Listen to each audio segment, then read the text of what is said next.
We're going to get to the founder next. This is the one that kind of could have been in the mix, but hasn't been. But kind of fell away. Yeah, kind of fell away. Did. Yeah. We're going to hear from Michael Keaton all about the film after this clip. One day Dick has a realization. He sees that the bulk of our sales are in only 3 items. Hamburgers, french fries, soft drinks. 87%. So we say to ourselves, let's focus on what sells, and that's exactly what we do. Brisket gone, tamales gone, but we don't stop there.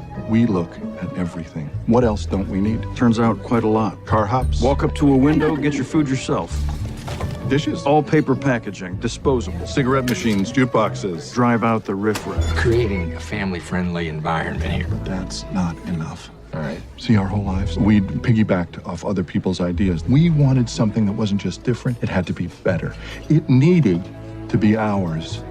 And that's what brings us to the biggest cut of all. Which was? The wait. Orders ready in 30 seconds, not 30 minutes. Mecca. We look at each other one night. You thinking what I'm thinking? We're gonna have to tear down, rebuild, reconfigure, rethink the whole dang thing. We're talking about shutting down a thriving business for months. People are gonna think we're crazy. We were crazy. It's quintessential America. What McDonald's started was a cultural change. In the scene when I walk up to and get the little bag, yeah, and he's confused about what to do with this food in the bag, and he asks, well, what do I do? Basically, what do I do with this? Or, well, where do I eat it? And the kid looks at him and says, well, you eat it anywhere you want. You eat it in your car, or you eat it on a bench, or you. When I was in the scene about the third take, and I knew the scene, I'd read the script, we had rehearsed, we had already shot a couple. As I'm in the scene, it starts to really sink in on me, like the actor, but also me, Michael, that this changed everything. This changed everything. These guys thought of something, and then Ray saw it, and like I say, saw the future. It changed everything. Really changed a lot of the ways we live. There arguably is no Starbucks if there is a McDonald's. And John is as good as it gets in telling really, really great American stories. It's just a good, interesting story profile of an American, Ray Kroc, and America, really. Michael Keaton talking about the founder. Yes, indeed. Yeah, and so we were just saying at the start of the show about how it was going to be an Oscar contender. It seemed like it would be. Because it seemed like that kind of film. It seemed like it would be that kind of film. Well, I remember reading in Empire magazine about how it was like the first tip for the season. Everyone keep an eye out for this because it's going to be hush hush. It's going to be one of the pushes for the season. I was like, okay, fair enough. It seems because it does have that sort of internal quality about it, doesn't it? Where it's McDonald's, the rise of McDonald's, which is literally like the Justice League of food. the King Kong of food, or something like that. Yeah, yeah. And it's got Michael Keaton in it. Well, I think like Robbie Collin literally called him the Godzilla of the Godzilla of fast food establishments, which is pretty fair. Yes. So yeah, so in The Founder, as we saw in the clip there, that's when he first discovers McDonald's in Southern California, and over the next 35 years, he basically turns it into, I'm going to use that again, the Godzilla of fast food. And it is because it's a sort of, this film essentially is The Wolf of Wall Street, but burgers, pretty much. Like it's because you've got the film starts and it starts with Michael Keaton talking to the camera. Yeah, and you can sort of tell this is going to be a sort of like Leo kind of ride into sort of madness and greed and disparity. And there's not many more people other than Leo who could do it like this, because Michael Keaton's just got that charisma and that charm and that, especially in this film, he's got that punchable. Yeah. You don't know whether. Well, I think quality. The line that the film rides really well is you don't know whether to hug him or punch him. Yeah. You feel very sorry for him, but also, you sort of feel less sorry for him as the film goes on, but you do still feel sorry for him. But then you also think like, oh my God, you're a monster. Yeah. Look what you've done to these poor people. Yeah. Let's face it, you're a monster. I mean, he's got the gift of the gab, but at the same time, he's going to stab you in the back and take everything you own.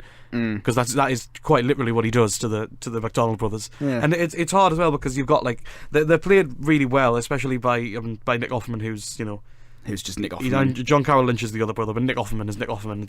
He plays the sort of quieter brother who's sort of always quietly seething about everything, and you can sort of see as Ray Kroc slowly steals McDonald's from he's the one who's underneath them. He's the one who's more skeptical, isn't he? He's the more protective one. Yeah. Yeah. less keen on making it the whole franchise thing, because it's happened to them before. They tried to franchise it in the past and it didn't work. Yeah, it just does not go down well. No, and he's very, very suspicious of Ray. But And it's just rightly so. It's just a thoroughly entertaining film. I think that like in a way that The Big Short did as well, and in a way that similar films have done this. It takes all of the background exposition and makes it into something fast and frenetic and absorbing into you, because you see to its extent how much of a journey this was in real life. And obviously this is a film version of real life events, but you've really got to see just how much of a force Michael Keaton is to drag you through this journey. And I think it doesn't bore me for 1 second. No. I was thoroughly entertained by the whole thing. I think Michael Keaton's just so slimy. Like you say, like, you want to hug him, do you want to punch him, what do you want to do?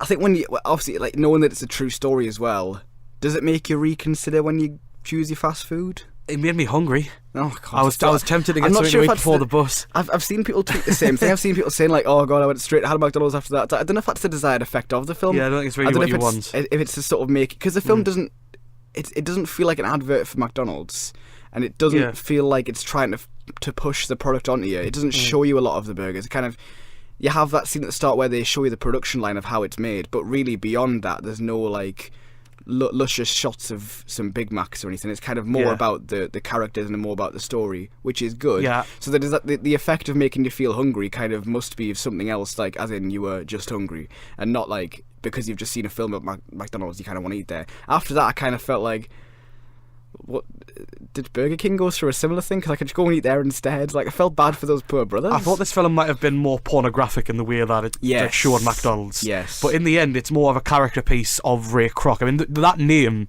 in itself is quite sinister. It sounds like a cartoon comedy character. Yeah, it sounds like a Batman villain, but doesn't actually, it? Like, what he does is it's pretty cunning. Yeah, and just horrible. watching that rise and fall of Ray Kroc is just. It's thoroughly entertaining. Like The Wolf of Wall Street, I could have watched another hour of this.